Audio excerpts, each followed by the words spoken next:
All right, Tucker Skip closed the exterior door to the above ground bunker that he had all to himself. The metal door clanged closed.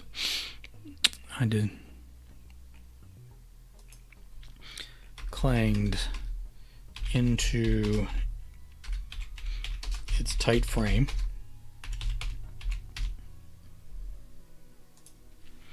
And echoed back through the hollow interior as sand blew gritty and harsh against the weathered metal.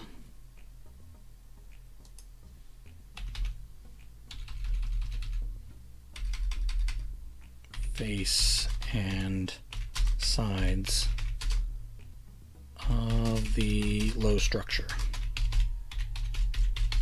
All right. Had to get rid of some repeated words there, and hopefully every paragraph won't require that level of editing. He leaned on the door a moment to catch his breath through the filter of the gas mask.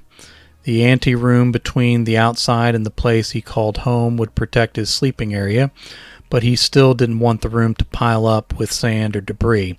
Things were breaking down fast enough on their own. There was an option to take tunnels from his room to the work area without going outside many days, especially when the winds were high or the rains particularly acidic. He took those tunnels, but the hatches took a lot of time, and it was relatively clear today. Enough cloud cover to protect from the sun, but not so much wind as to irritate his skin. He adjusted the past as he covered the distance. He adjusted the past? I don't know what I'm saying here. Mask? Is that what I'm trying to say? Yeah. I don't know where that came from.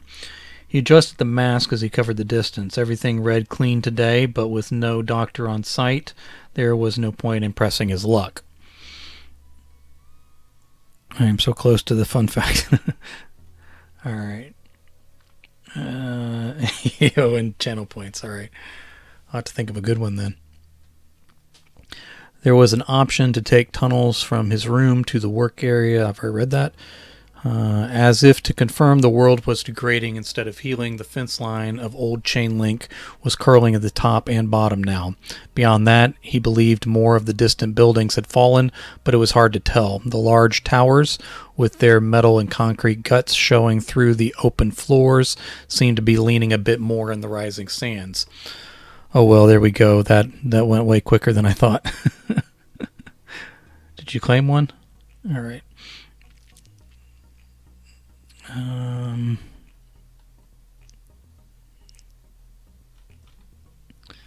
right. There it is. All right. Let me finish this section and we'll jump on something.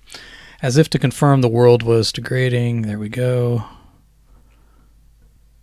Of course, that could have been his perception, and his view of the world was what tipped. He stood at the outer door looking on ruins of the world a moment longer. Then he quickly opened and closed the exterior door, entering as let's say efficiently as he could.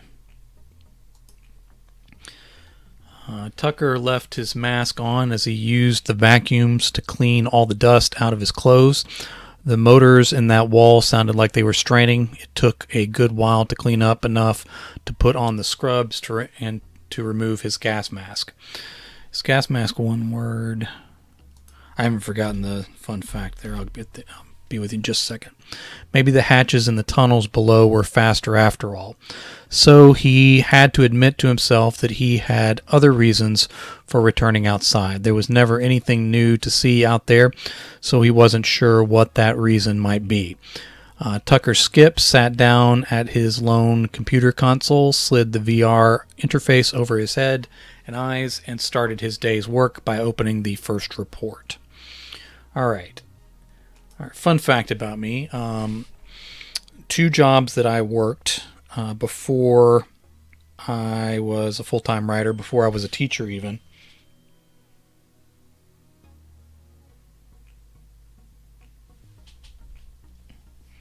My wife's sending me some weird message. I'll check that in a second. I worked at Waffle House, and I worked at Walmart. Waffle House, I worked nights, and it was kind of a weird time period in my life where I was still in high school, but didn't really have a place to live, and so I was kind of on my own. And I'd work nights there, and I'd go to school during the day, and mostly I slept at school. But we were kind of on the expressway, like a straight shot from the Atlanta Braves Stadium that used to be downtown Atlanta instead of where it's moved currently. And on game nights, we would get flooded with people because we'd be the only thing open. And the place would be packed out, and there was no way to make chicken cook faster on the grill. So, like, a lot of times you'd put things down and put covers over them. I think they've changed the way they cook certain things now. But you'd wait. You set a timer. You'd wait a certain amount of time, and you just kind of turn around and face out to the crowd. As you were cooking. But on nights when it was a ball game, everybody was hungry and angry, and most of them were drunk and stuff. So I just turned and faced the grill the whole time, so they didn't think I was slacking off. Walmart, I worked stocking, and that was kind of, I forget what shift they would call it, but I came in at like 3 or 4 in the morning and stayed until about 2 in the afternoon. May have not been 3 or 4, but I think it may have been. I think it may have been 4 to 2 actually. Now that I'm saying it. And it was one summer between years of college, and I was living with some people in the college town I was at. And I walked to work because I didn't have a car at that time. And I was just exhausted all the time. I was never got used to getting up at those hours. I was tired from walking both ways. And it was kind of a nightmare the whole time I was there. And they had all these requirements. They wanted you to get a certain amount of boxes unloaded and put onto the shelves, but like regardless of how much merchandise sold. So like sometimes the shelves were still full, but we were expected to unload these cases. They called them case counts. And for a few days, I gave my honest case counts.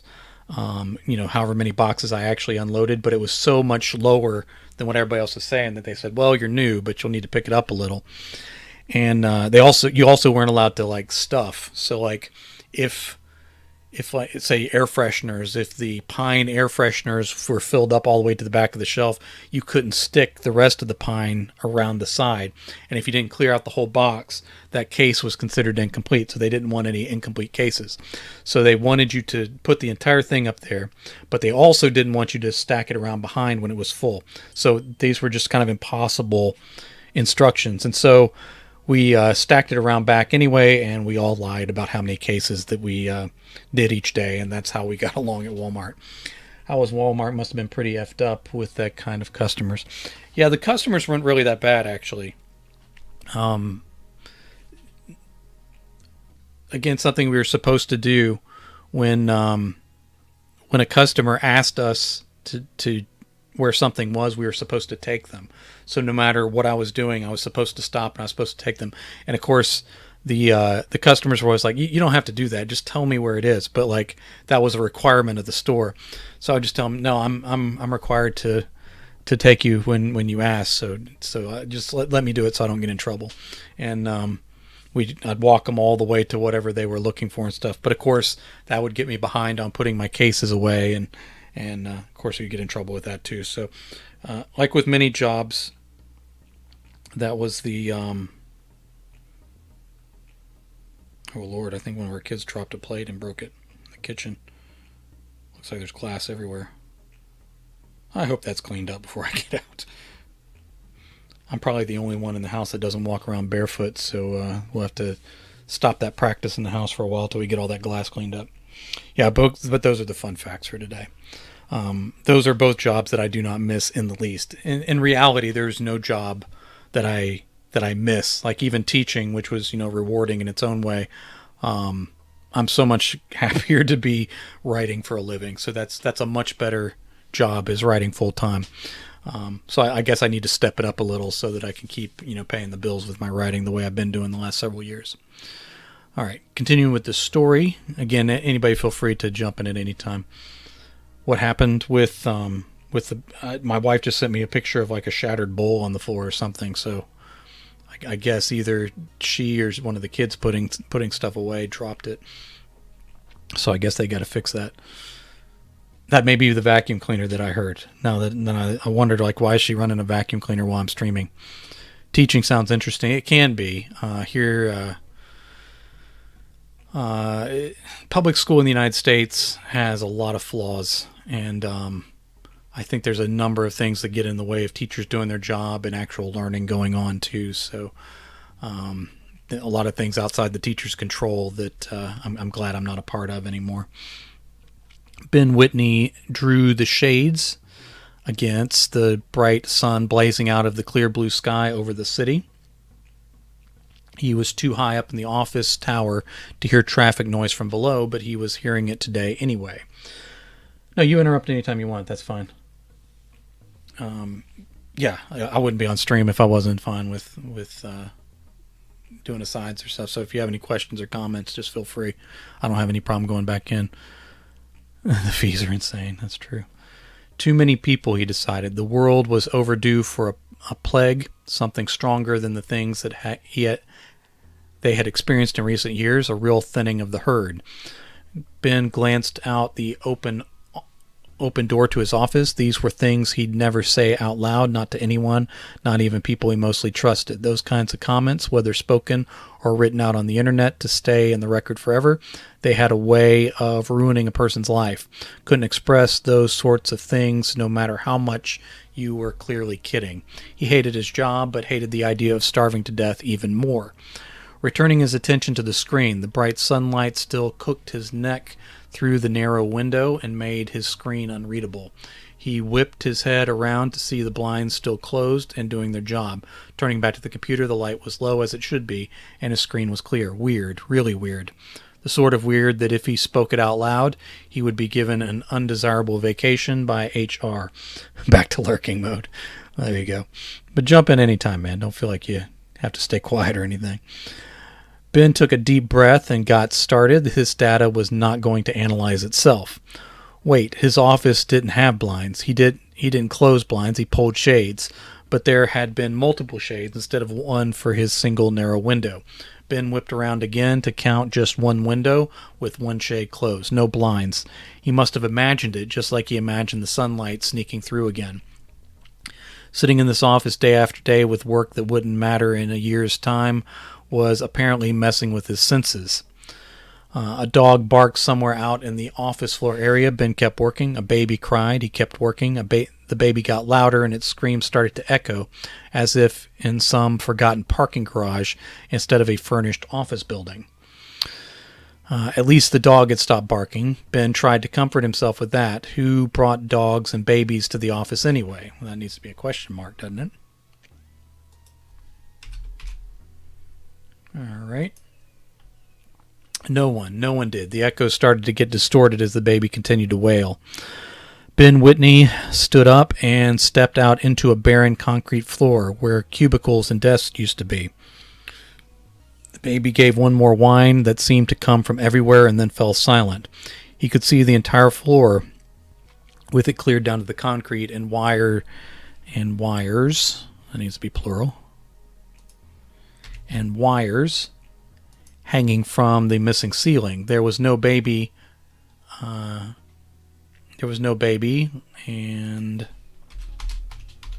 nowhere for it to hide.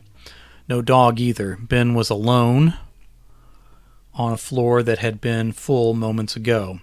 And sunlight. And no sunlight. All right. There are certain typos that make a sentence very confusing even for the person who wrote it.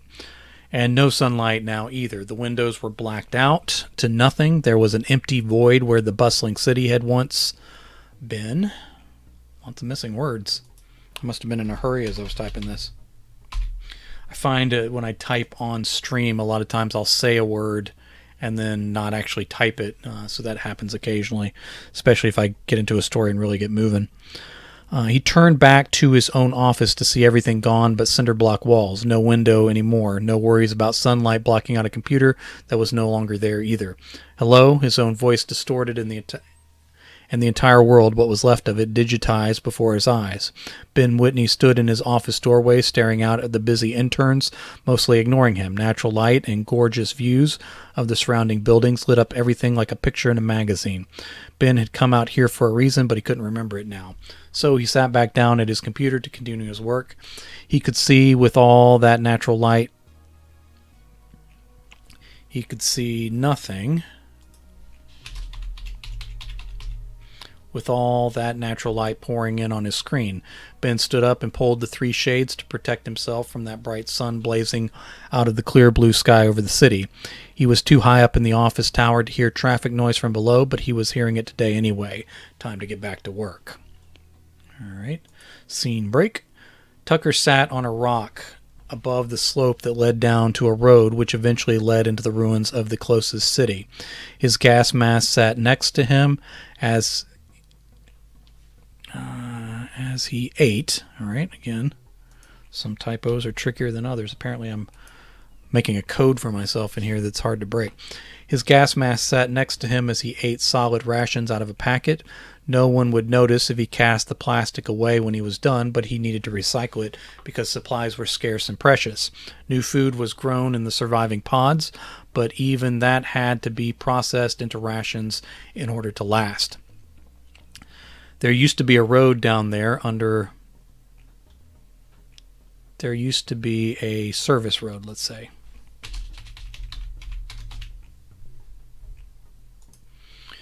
A service road down there under all that sand and cracked hardpan. He was sure of it, although there was no evidence of it now. Until getting to the remains of the highway closer into the dead city. Tucker thought he could almost figure out its path based on the contours of the land. He wasn't positive, though. He wondered how far he'd have to dig down to find the road again. If he spent that much time outside, the survivors at Central would contact him with an angry reprimand. All right, let me fix a typo there. Not that any of them would come out this far. Not that they could do anything to him unless they did. Still, even if he was a man unto himself, free to do as he pleased, it did not serve to anger the last humans left on Earth. Life, as it was now, was certainly isolating enough without all that. The wind started to pick up. Tucker Skip finished off his lunch, collected his mask and plastics, and started back up the slope. Ducking under the bottom curl of the facility fence, he donned the mask again and returned to work. All right, Riley Birch stared out the window of her kindergarten classroom. It wasn't hers exactly. She was a parapro for the kids with special needs. She worked under the actual teacher, who had a tendency to call Riley out for staring off into space or out the window. The teacher was quiet for now at least, so Riley did her best to enjoy it. She liked working with kids. She thought of her work as important, but it wasn't what she truly wanted to do. If she brought this up to her parents or her sister, they would just scold her for not accepting her job in this tough economy or still not growing up and keeping her head out of the clouds. The clouds were amazing today. They stood perfectly still in a windless sky against the bright blue background that almost looked painted in place. They invited an inspiring artist. They invited an inspiring... Let's say those clouds. That'll be less confusing. Those clouds invited an inspiring artist to capture them on canvas or even just an electronic tablet. The art programs on those devices were amazing these days. But Riley was stuck in here, so that beautiful scene would be lost eventually. The wind would return and the clouds would move on. But she squinted her eyes at the blurry images on the street. Riley leaned closer to the glass and saw the cars out there frozen in place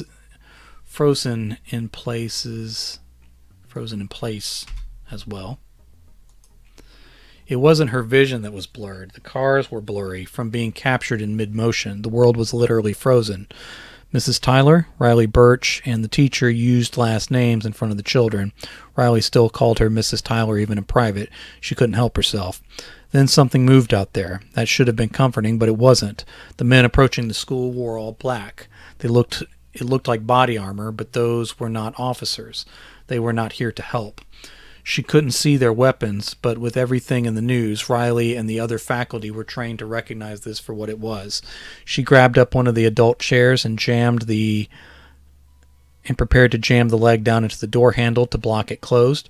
They'd need to do the same to the other door, and they needed to move the kids to cover. Things could go bad very quickly. Mrs. Tyler, listen to me. Mr. Fox is in the building. Do you understand? They're coming this way from outside right now.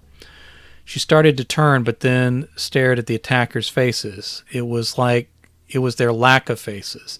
They didn't wear helmets or masks. There was just an empty black void where their faces should have been. Riley swallowed twice and turned toward the classroom. Did you hear me, Rebecca? Mr. Fox is in the... Mrs. Tyler stood frozen in place, holding out a piece of paper. One of the children reached to take it from her, but they were frozen too. Like the clouds and the blurry cars on the street, everybody in the room except for her were frozen in time.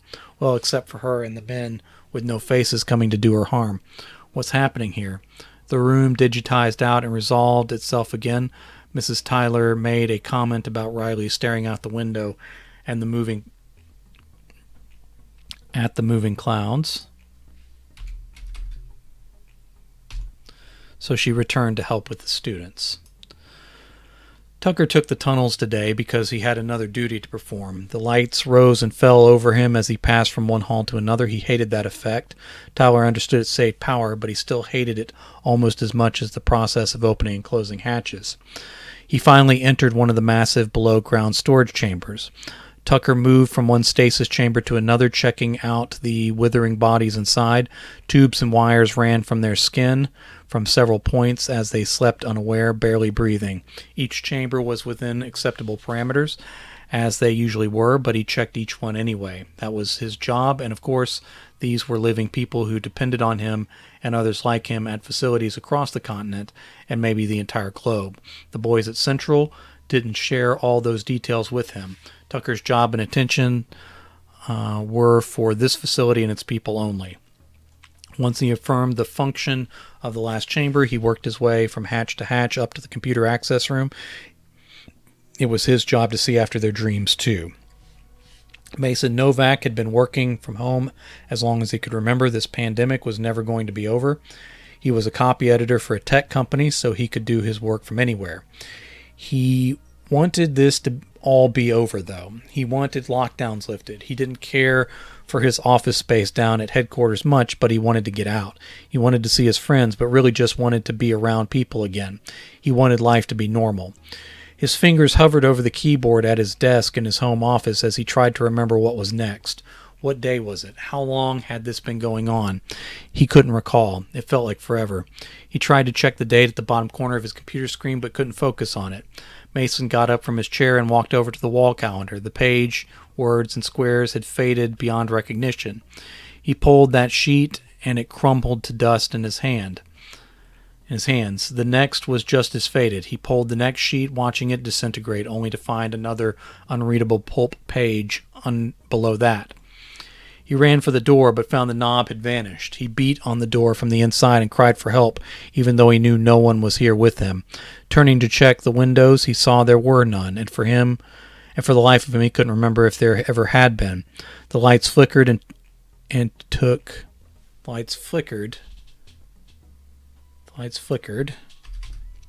as he took 2 steps toward his desk again. The keys reached out like tentacles. They threw sparks and kept coming. Mason backed into the door and slid down its face to sit on his office floor. He groaned and clawed at his own eyes. Tucker Skip sat at his computer and swiped through the reports. It was happening again. Same people, new glitches. He thought at first they were simply not accepting the program, that their brains were fighting against it.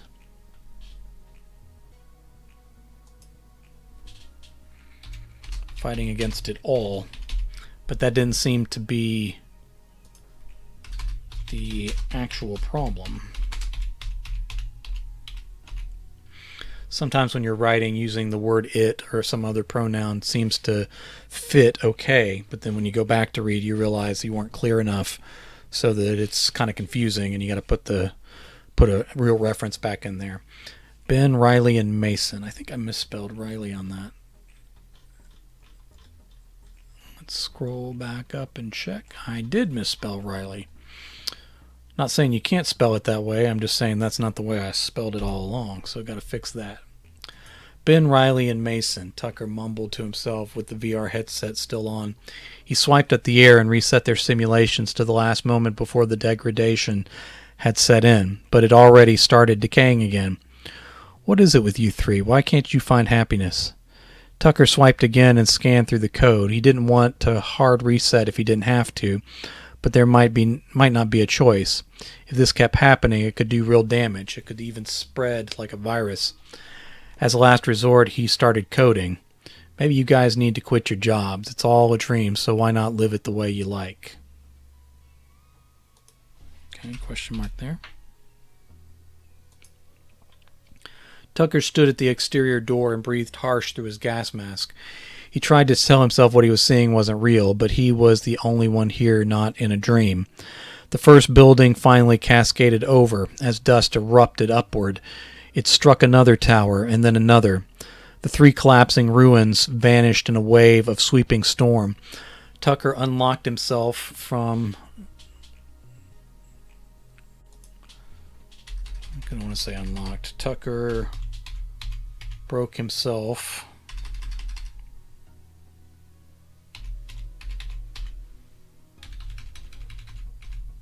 free. All right, let's see if that works. Tucker broke himself free from the shock paralysis and got the facility door open. He closed it back just in time as the building...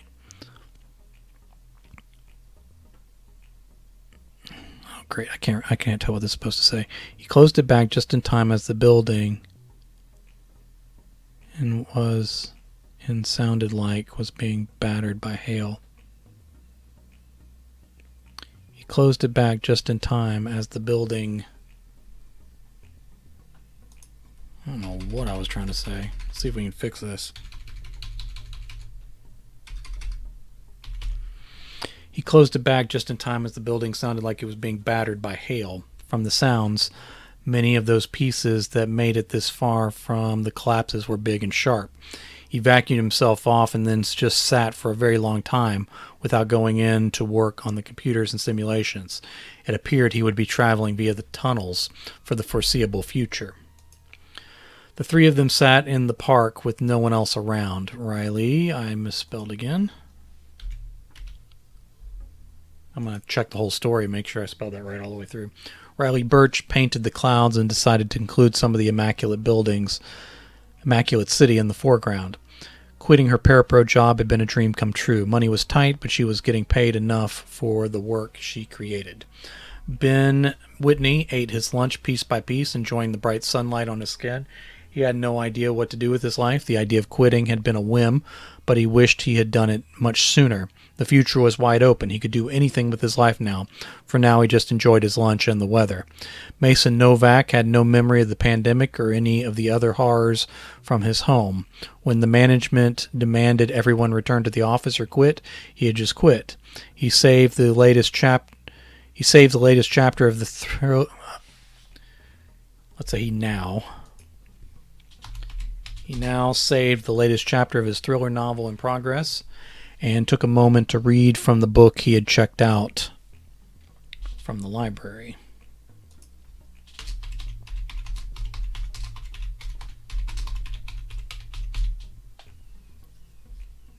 This was a romance novel. He liked to read outside his genre. The advance on the trilogy paid for this leisure. He was writing fast enough to finish on time, no worries. The three of them took no real notice of each other, the world created around them, or the passage of time. They simply enjoyed the lives they had chosen for themselves with no knowledge, concern, or worries about buildings falling in a decaying world where sand covered everything and one man tried to maintain their sleeping bodies and their dreams.